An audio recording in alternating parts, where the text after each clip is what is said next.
We're live. Not on tape. Yeah, there we go. Hey, hola amigos. Hi, everybody. Welcome to the inaugural episode, the pilot episode, if you will, of the new Cranky Workshop. That name still makes me laugh.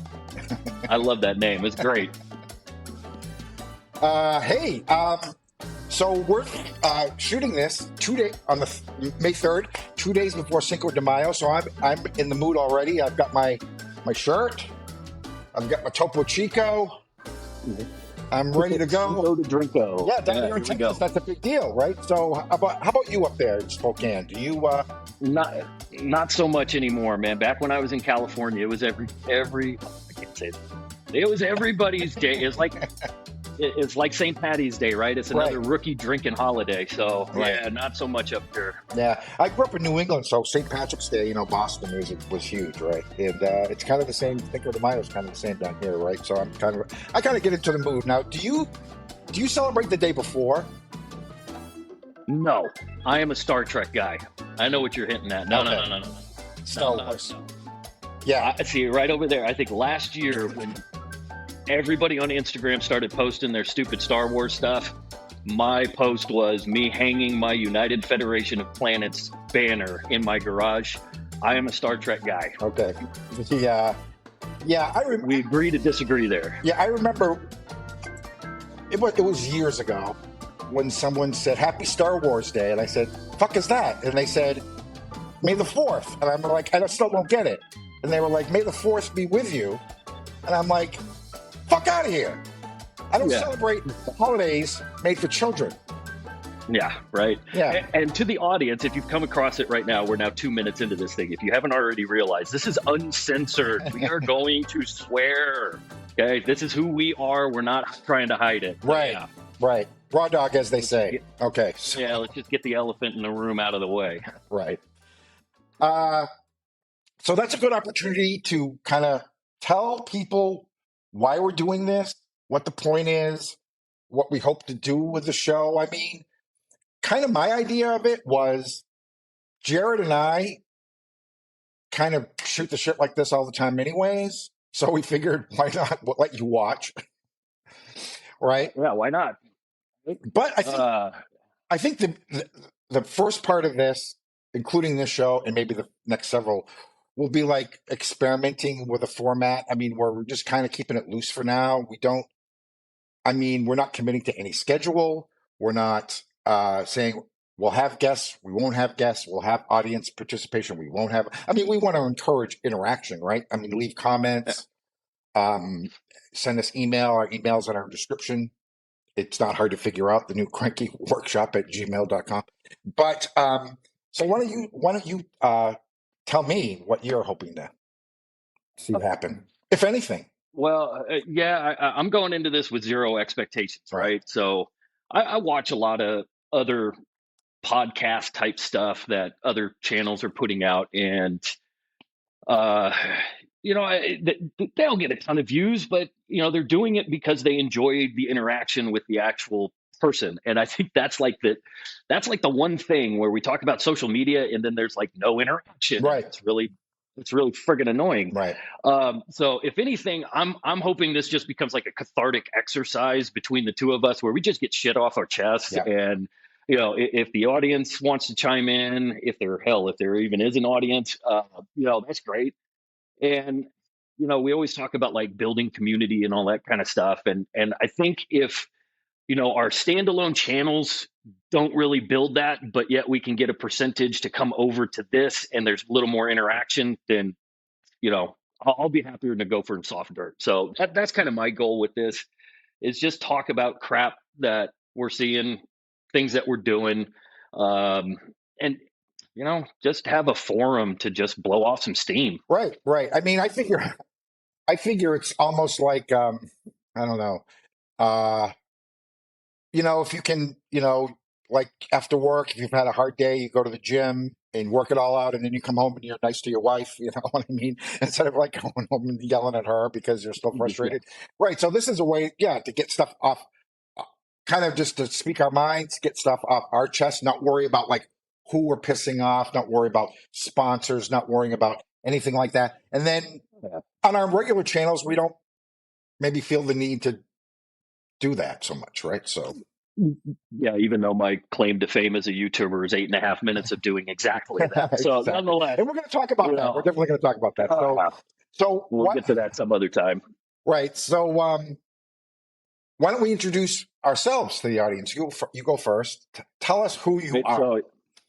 So I am Jered. I am the owner operator of Inland Wooden Resin here in the Spokane area. Um, I don't know if I just like give the brief overview. So I don't think my story as a woodworker is all that interesting. Um, young kid, got dropped off at my grandparents' house, and they always had chores for us to do. My grandfather literally built the house that they lived in for the last 35, 40 years of their lives in Georgetown, California, way up in the hills up by Lake Tahoe. And when my parents would drop us off, they always had projects for us, right? You got two young kids, put them to work. So, my grandfather was like a carpenter more than a woodworker. So, I learned how to frame out rooms. I learned how to, frame out decks and build planter beds for my grandmother, who was an avid gardener. So when when they passed on, I inherited all of those tools, and my teens was all preoccupied with sports and trying to be that popular kid. So that kind of, my woodworking adventure kind of went by the wayside. But after college, when I came out the other end with a shit ton of student loan debt, I couldn't afford nice things. So I think, like a lot of us, I got started making things, building furniture, crafty items, because I didn't have two nickels to rub together. So I had a whole bunch of tools from my grandfather, had a whole bunch of tools that my dad had, and I cobbled stuff together, and I started learning by doing. And that was way back in 2006. So that was way before, like, YouTube was even a thing, really. Social media in general was really a thing.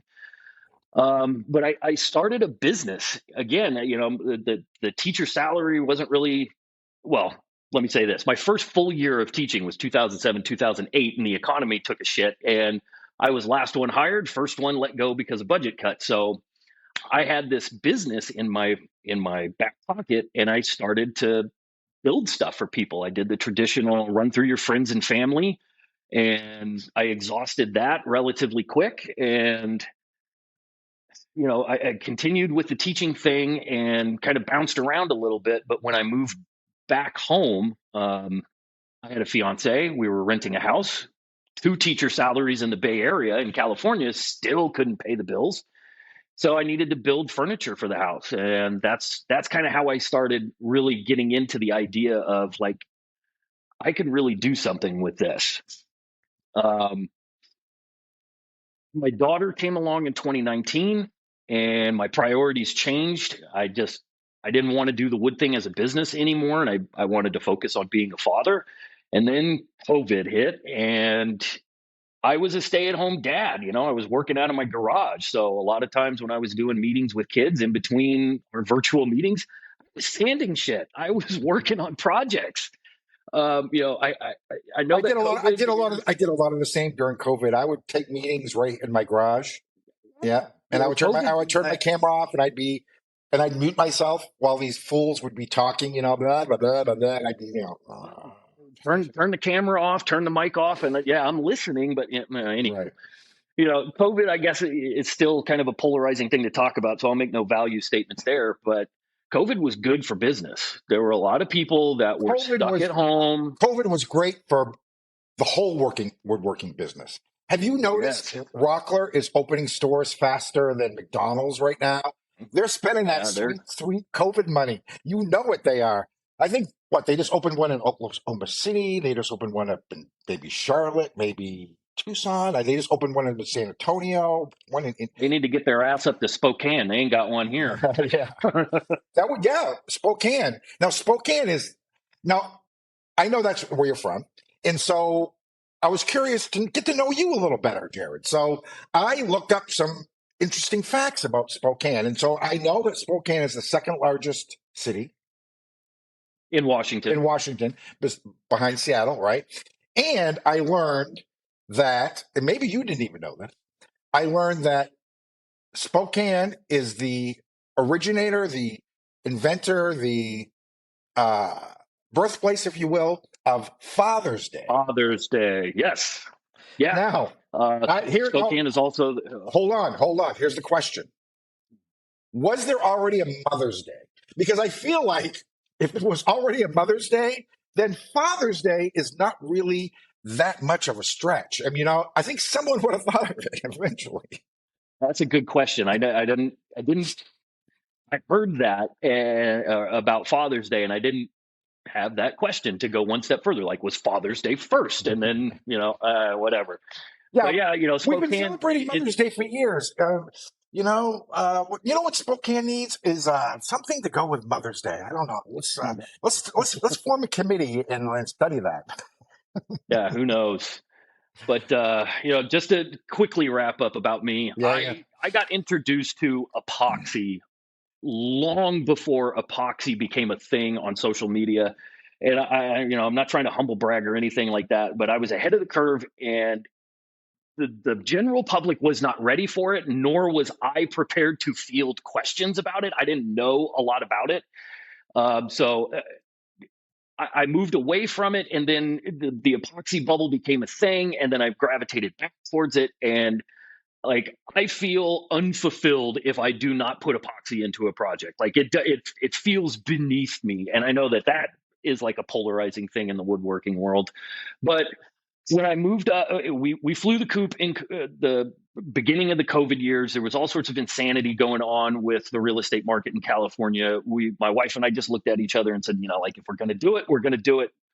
Stars aligned. We found the place that we're in right now. We moved up here. I rebranded everything. I took a year off from the point that I moved to 2021, 2022, to stay at home with my daughter because I felt cheated out of the paternity leave and all that kind of crap because of COVID. And then last year, I got out into the community and I started to build my reputation within the community. And they've been very, very positive, very receptive to what I'm doing. I'm doing stuff that's different than the shit that you see on YouTube. But I don't consider myself a woodworker. I don't like that term. I consider myself a crafter. I consider myself an artist, if I can be so presumptuous, who uses wood. So I like to tinker. I like to explore. I like to experiment. Sometimes it works. Sometimes it doesn't. If it doesn't, I like to explain why it didn't, because I think that's valuable to the community in general.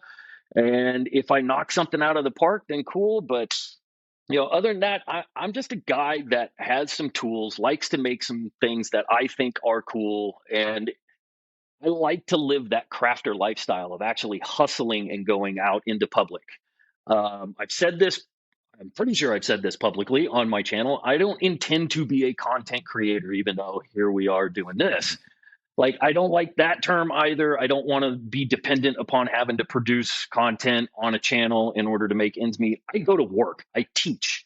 Uh, I work with special ed kids. And then when I come home and I got energy because those special ed kids take up a shit ton of it, I like to tinker in the shop, but I only like to work when I want to work.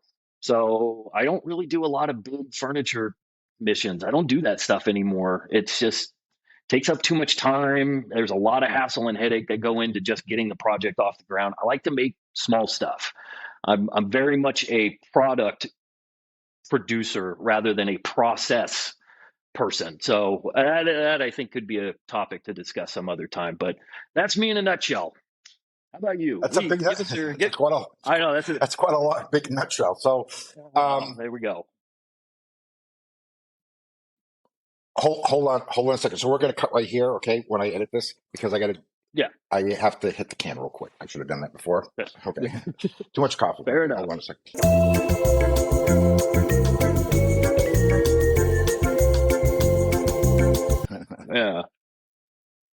Yeah. Yeah. So, where were we at? Oh yeah. Okay. So let's see. So I'm down here. Name of my concern firm, whatever, is Busted Nickel Woodworks. And of course, that's the name of my own YouTube channel as well. Down here in Austin, Texas. I've been down in Austin for about 5 years. My career has been in um, software development and software engineering and software architecture. Uh, you'll find there's a lot of woodworkers with that background, I think for various reasons, many of which I've discussed with other woodworking software engineers. Um, Mhm. Part of it is that it's a very analog process. It's getting not to be. You'll find a lot of uh, tech guys, and of course, Austin is a big tech hub, right? So everybody down here is in tech. That do woodworking don't have lasers, don't have CNCs, don't do any of that stuff because they do it as a catharsis and as a release from this all day, right? Yeah, sitting in front of a screen. Right, right. So I actually grew up in Portland, Maine. So you may hear me break out the New England accent every once in a while. I try really, really hard to suppress it, but sometimes it comes out. I can't help it. Sometimes if I'm not paying attention, it might come out. That's a Maine accent. It's not. You'll notice people from away, people from not from here, so to speak. Uh, they they think Maine accent and Boston accent are the same, and they're not because this is a Maine accent. And come on, dude, let's go to the party and get a six. Dude, come on, we'll park and love it, drink that shit. That's Boston, okay? It's not the same. Um, but the thing is, whenever they need someone to do a New England accent in a movie, they need to hire me to do the voice replacement because this is genuine. I try to suppress it, but sometimes I don't. So just in case you're wondering. Um, anyway, my dad was very much like your grandfather, right? Not a woodworker, kind of a contractor, carpenter, Mhm. jack of all trades, plumber, electrician, just out of necessity, right? Just because we, my dad was a janitor at an elementary school. So you want to talk about Poe? You want to talk about Poe? 4 kids, family of 6 on a salary of a janitor, right? So almost everything we had as kids, every stick of furniture, all handmade, right? It wasn't fine woodworking. Like I said, my dad, the house we grew up in, the only way that my parents were able to afford it is that they bought a house that was only half finished, and the guy ran out of money. And so it was a 1-story ranch, and only uh, the whole place was framed in, but only 2 uh, rooms had been drywalled. And so Mhm. we lived in those 2 rooms while my dad single handedly finished the whole rest of that house, except for the basement, because the thing was, it was built on a crawl space, and my dad wanted a full basement, and the house was already on posts. So me and my brother, I was 8, my brother was 7, we were the only ones small enough to get under the house. And we dug that basement with little shovels for 9 months, me and my brother. It, that now you can tell by looking at me, it's not my first rodeo, right? I'm a man of a certain age. Back then, back then, if you're, there was no such thing as like, oh, this is child abuse. There would be times when I was 13, 14, 15. Um, Someone would say, hey, can you send Lee over and we need a babysitter? And they go, sure, we'll send him over. And they tell me, you're going over to the Joneses' house and you're going to babysit little Johnny tonight. And I'm like, well, I have other things to do. I'm like, no, you don't, not now. And I said, well, what does it pay? And they go, nothing. But you went, right? Yeah. So I mean, things are different now. You can't tell kids what to do, and you can't certainly make a kid like dig a basement by hand, right? Yeah. I mean, when I think Hell, I about couldn't even. I can't even get my daughter to come out there and help me weed the planter beds. Shit. But anyway, so my dad, so I really, I really learned a lot um, from my dad, right? In terms of, again, not fine woodworking, but just generally a love of wood and as a material and as a medium. My grandfather was a great woodworker. My grandfather, although I didn't have a lot of interaction with him, I saw a lot of his stuff. He was a really great fine woodworker. He would do stuff, incredible stuff out of like scrap wood, out of like fallen wood. Uh, he was really he was an engineer, right? So he was very much of a tinkerer, an inventor. Mm-hmm. If you were, have you ever heard of someone named Izzy Swan on YouTube? Oh yeah. So, Izzy Swan is a woodworker, but he does a lot of other stuff too, right? He invents things and he's always like thinking of ways to like do crazy things. That was my grandfather, right? And so, he was a big influence in my life too. Yeah, so I decided to, I started I started the YouTube channel because I have opinions on the state of woodworking in YouTube in general, Mm-hmm. that we'll talk about at some point. And yeah, so that is what it is. That's me. Uh, so anyway, what's on your mind? I don't know. I think we were going back and forth, and I actually, it's, I don't know, serendipitous. I don't know if that's the right word. Whatever. Um, we were going back and forth on like why build videos don't do well, Right. right? Like what? I feel like there's this level of validation as a woodworking related channel that you have to put out a build video, and you ask any one of them who do these build videos, and they go they don't perform. So why is that? Well, I don't know. Let's drill down on that. Why is that a thing? Why don't people watch build Right, videos? right. What do you think? So What do you think? this is something that is right. So this is something I talked to you about before. This is something that has been on my mind quite a lot. So I did a poll on my community tab to say, what do you think my next video should be? A build video, a tool review video, or some other thing? Leave a comment. And I think the results were like 75, 80% said build video. Jason Grissom, that's the name of his YouTube channel and his name, did a Mhm. very similar poll, same results. I've seen other people do the same results. Overwhelmingly, if you ask the audience what kind of videos do they want, build videos, build videos. Yet they don't get views. And there's got to be a reason. It isn't that they're Can lying. can I answer that? Because I think I have a theory here. Okay, well, I have one too, I but go ahead. Fair enough. I think the audience doesn't know what they think they want. Let me like, try to say that again. The All right. audience doesn't know what they think they want. So I get it. That's a jab at the audience, right? We as content people, we want to, we want to engage the community, and we want to ask those types of polls. And I've done something similar to that.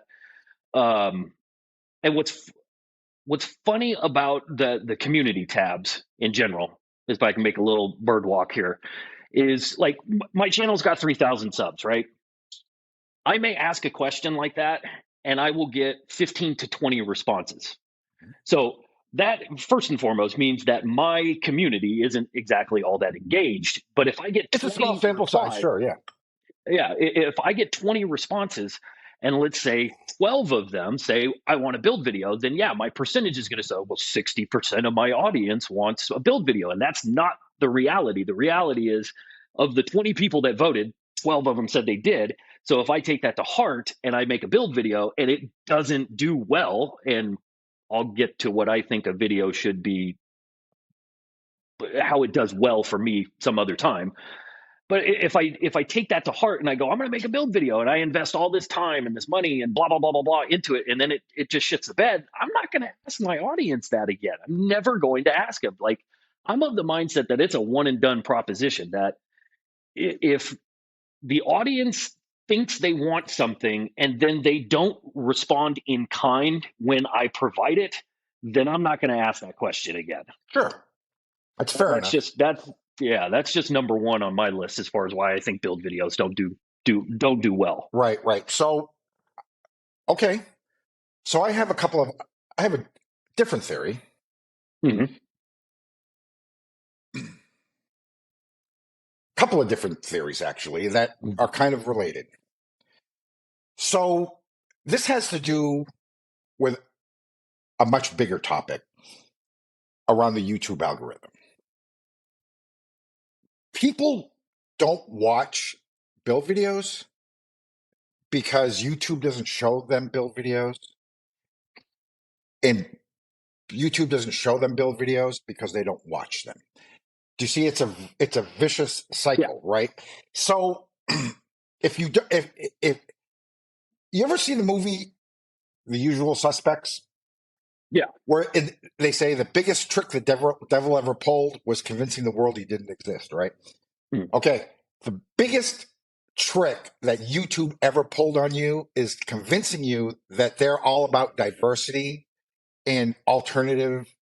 Yeah, they are They're not. They are They're not at all, at all, at all. And if you don't believe me, get off your own feed, go up to the corner, say view in incognito mode, right?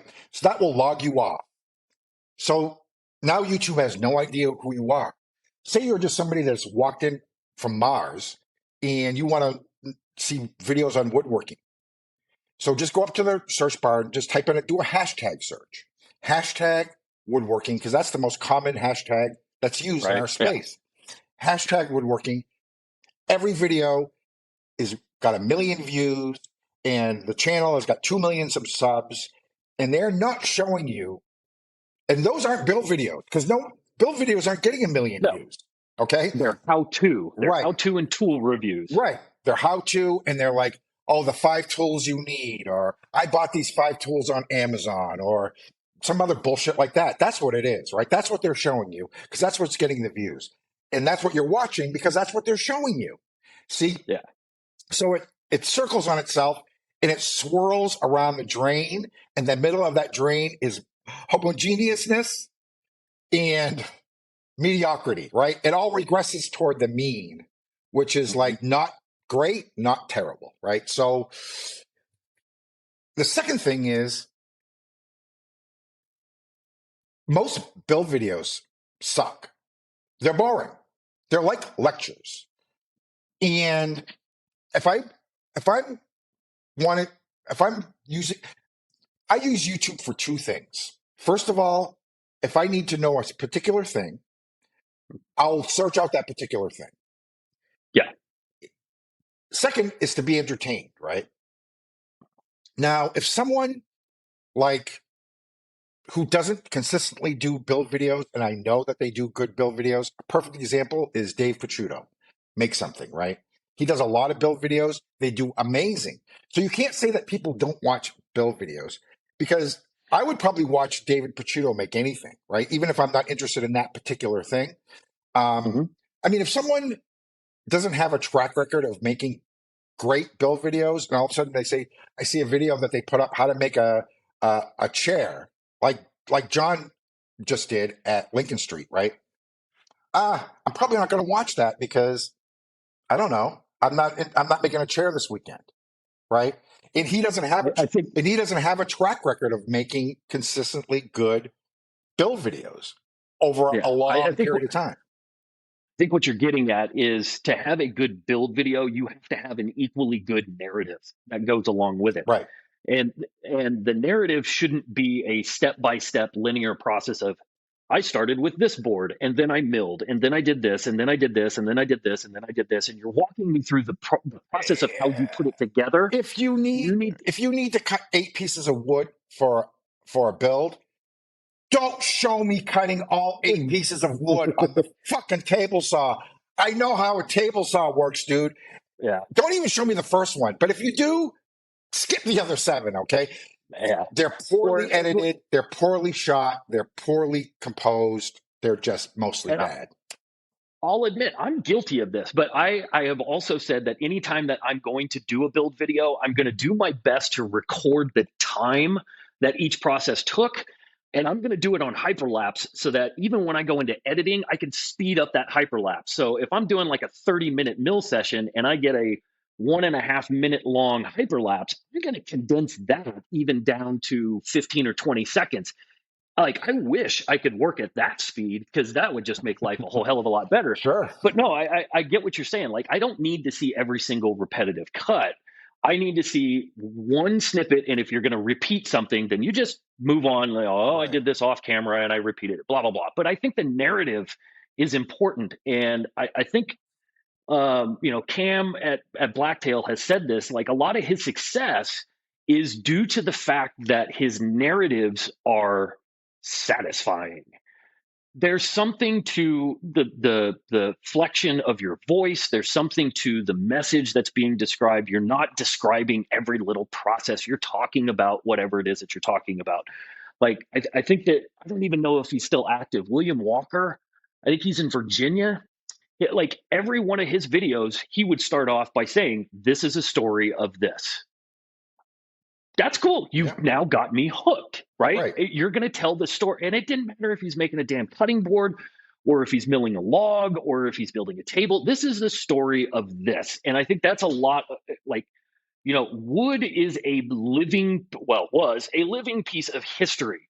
And for me, being a history teacher, I totally like just fall into that mindset that if you're going to tell a story, it needs to be good. It needs to be well thought out, Hmm. and just put the video in the background. The video is just there Right. while you tell But the but it's a story. story. It's not a lecture. It's not like do this, sand this way. Yeah. You know, Yeah. I mean, yeah. To me, before we even started this thing, I was watching a video from a very, very small channel. He's only got one full length video out, and his name is escaping me right now. But he did, one of these, like, I saw this thing and it was $1,500 or $2,000 and I'm going to reproduce it for 350. And I was like, okay, cool. Whatever. It's an interesting design. So I watched the video. It's 15 minutes long. And it's exactly that. It's, I did this, I did this, I did this. I spent this much time, blah, blah, blah, blah, blah. It's like, man, dude, like, you're creating a cool product. This looks cool and it's accessible for a lot of people. You don't have to have a ton of skill to reproduce it, but your narrative sucks. mhm. Like, yeah, I'm attracted to this because I literally had to turn the volume off. I had to put it on mute, Mhm. and I'm just watching you put it together. And I think that kind of plays into another one of my points here is that the audience level of attention is incredibly small. So as a teacher, I do all of these trainings and seminars and shit. And I sat through one, I don't know, 4 or 5 years ago by a clinical psychologist who was talking about attention rates. Mhm. And they had all of this scientific data saying that, like, the average adult has a 25-minute attention span. Not anymore. So When was this? yeah, this was 5 or 6 years ago, right? And then they broke it down to, like, grade school ages, and then you have a third grader's attention span is like 6 minutes, and blah blah. It gets progressively greater the older you get because you learn to have that ability that I got to sit through this thing or whatever. Sure. I look at it from the standpoint of, you've got 20, if we prescribe to this, you've got 25 minutes, and that's not 25 minutes for your video. That's 25 minutes of scroll time that, if they're not engaged for whatever reason, design, wood species, techniques, tools, narrative, whatever it is, your video is going to suck. It's just not going to perform. Right. So when the audience doesn't know what they think they want, when the audience's overall length of attention span is relatively small, and then you don't have a good narrative on top of that, your video is going to fall flat. Right. That's, Right. Right. at least from the audience perspective, I'm that's what I think is going on. right. So, I mean, just to give an example again, right? If I'm building a Murphy bed this weekend, then I'm going to go on YouTube. I'm going to do search Murphy bed, Yeah. and there might be a video there that's horrible, and I might watch it, and I might get something out of it because I'm trying to figure out what kind of hardware do I need, how much wood do I need, how does it work, how does the mechanism work, even if the video is terrible, right? I might still watch it, and it'll get a click and a view. But those kind of videos aren't getting mass views, right? No. If Steve Ramsey puts out a video on how to build a Murphy bed, and I see that in my feed, I may very well watch it because even if I don't have any plans to build a Murphy bed, because Steve does great build videos, and I know that it'll be a Hmm. good video. I mean, Yeah. look, I mean, when I mentioned John before from Lincoln Street, I mean, I wasn't disparaging his video. It was a good video. I mean, it was a well shot video. But what I'm saying is, I think if if you just like you mentioned before, every channel feels kind of obligated to put out a build video, right? If if you put out one build video and then you say, "Fuck it, it didn't do anything. I'm done with build videos." Don't expect to set the world on fire. That just isn't going to happen. Yeah. You need to either commit to putting out regular build videos on a regular basis, or don't do it at all, right? Well, Or do it, but just it's a throwaway. yeah, I've done, I think I've done five, less than 10, Hmm. less than 10 build videos. And all of them have been small things. Right. Like, I think well, that's an interesting story, which I can save for another time. But like the first video that actually got published on my channel was one of my crafty products. I've built almost 100 of those damn things. Like I could just double down and continue to release that same thing and just do it in a different format. But I'm like, I've been there, I've done that. I don't need to show it again. Like a little kid step stool or a little mobile that I made for my daughter. Like I like to release those types of videos because it's personal to me. Sure. And if it gets 300 views, cool. I got 10% of my sub count. All right, cool. I'm not, like you said, I'm not trying to set the world on fire with build videos, but I think an unfortunate trend that has happened and is self-imposed by creators is all of these dumbass thumbnails that say $10,000 build, $5,000 this, $1,000,000 that. You, as a creator, have now set a precedent that you can't necessarily live up to unless you're flat out lying to the audience. Because when you say, like, I just built this giant ass table for 10 grand, and you come back on your next video and you say, I just built this cutesy little adjustable step stool for an infant so they can get up onto it. See, now you've gone from this massively huge project that probably got you a ton of views to something that is relatively small. And like you have now, as a creator, built up this sense of one-upmanship that's self-imposed. Right. You're not like, I don't think you're necessarily trying to compete with another channel. Like, I'm going to make it more expensive than that dude. No, that's freaking dumb. But when you brag about how big or how expensive this particular thing is, and then you don't follow up with something that's bigger or more expensive, then your view count's going to drop, right? Sure. It's unsustainable. And I know that's a real nitpicky thing, but I think thumbnails are part of this too. You give away the end product right there on the thumbnail. I'm not going to click. I'm not going to watch because I just saw it. But It's right there. well, you know what? You are in the minority because that kind of clickbait gets clicks and it gets views. And here's the thing. I think part of the reason that it does, this is something else I don't understand. Why do I mean, if you put $1,000 a day with your hobby CNC, or I made $500 at a craft show with out of $25 worth of scrap wood, or anything with dollar signs in the thumbnail or in the title, those do great because I think a lot of hobbyist woodworkers, and I don't know if this is recent or within the last, say, 5 years or with the advent of social media, I think it probably is. Why do hobbyists feel so much pressure to monetize their hobby, right? Why? Mhm. I mean, if you're not going to make a living at it, which 99% of you will never make a living at this, Oh, yeah, we won't. why do you feel the pressure to, I have to make this pay. I have to make I money at think, this. well, I can't speak for you on this, but I can speak for myself because Yeah. I've done this for what, 15 years, 16 years now as a actual crafter. That is the absolute worst decision you can make as a woodworker, as a hobbyist woodworker that's working in your garage or Yep. wherever you're working, Absolutely. is to make that jump into wanting to monetize it and wanting to earn off of it with the specific intent. You're not going to work unless you earn. That is the worst decision that Yep. you can make because it will kill your love, your enjoyment of actually working. Like If right behind my camera, I've got 26 pieces that I have to finish by the end of this month that I'm giving away as gifts. They're gifts. The material was free. I salvaged the material. I put a shit ton of effort into getting the material ready. I'm going to give them away.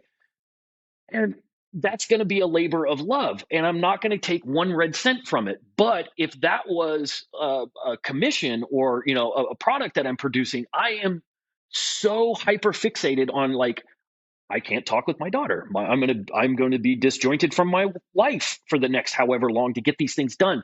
That is the worst decision you can make. If anything from this particular episode you take away is do not do wood for money. Yeah.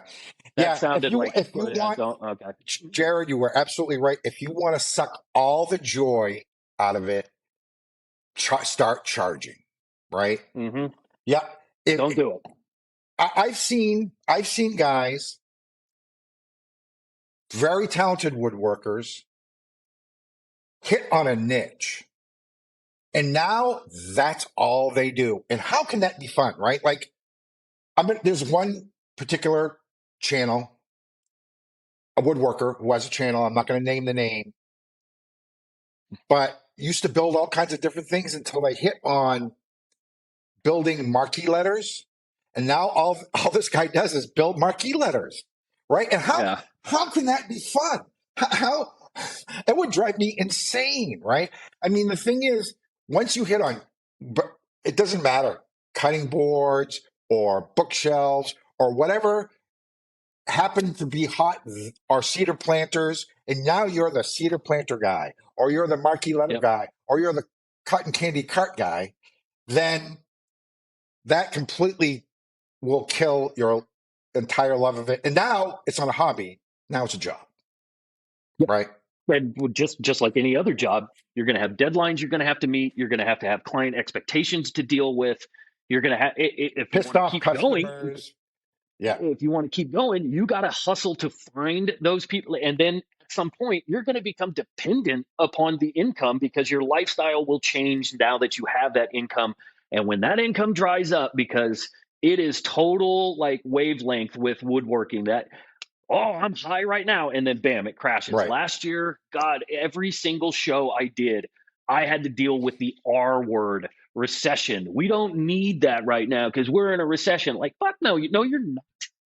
Like, there's, whatever. Yeah, But it's just when you make that foray into going the route of turning a hobby into a business, the hobby no longer becomes fun. right. Sure. So I used to be a bowler, right? Hmm. I was a very good bowler, very good, and I made that foray into bowling regional Hmm. tournaments, and then I could not have fun on league night. Right. I had to go out. I had to go out and I had to shoot 225 or 230 every single game. Yeah. And if I shot 224, I was fucking pissed. Oh, yeah. And it's like it ruined. And I'm taking that shit home with me, and my wife's trying to calm me down. It's like, no, you can't, just do not do It that. it Like, was exactly the same thing for me in motorcycles, right? I mean, yeah, when I was an amateur motorcyclist, it was, oh, this is awesome. I can go to the track on a weekend and just have fun and not worry about my lap time. But then once you start racing for cash, then it's like yeah. then it's like Well, and then it's like you're laser focused the entire day. It's like lap time, lap time, lap time, hundredths of a second, and and yeah, and it turned sorry, go ahead. it Go turned ahead. into something, right? It turned into something uh, that I used to love, into something I would dread. Like the day before on Friday night before, I would be there at the track, and I'd be like, I have to race tomorrow, and I don't want to do this.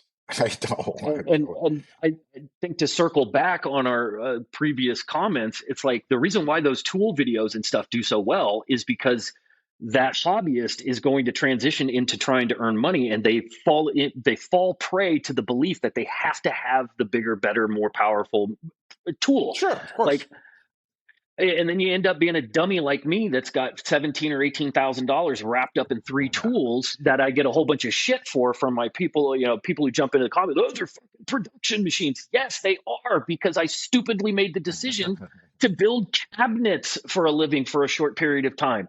And now I'm literally invested in these tools, and I can't get rid of them. Right. Like, for what I'm doing right now, yeah, I could sell my sliding table saw and probably go down to like a cheaper Laguna hybrid saw, and it would do the job that I need it to do. Right.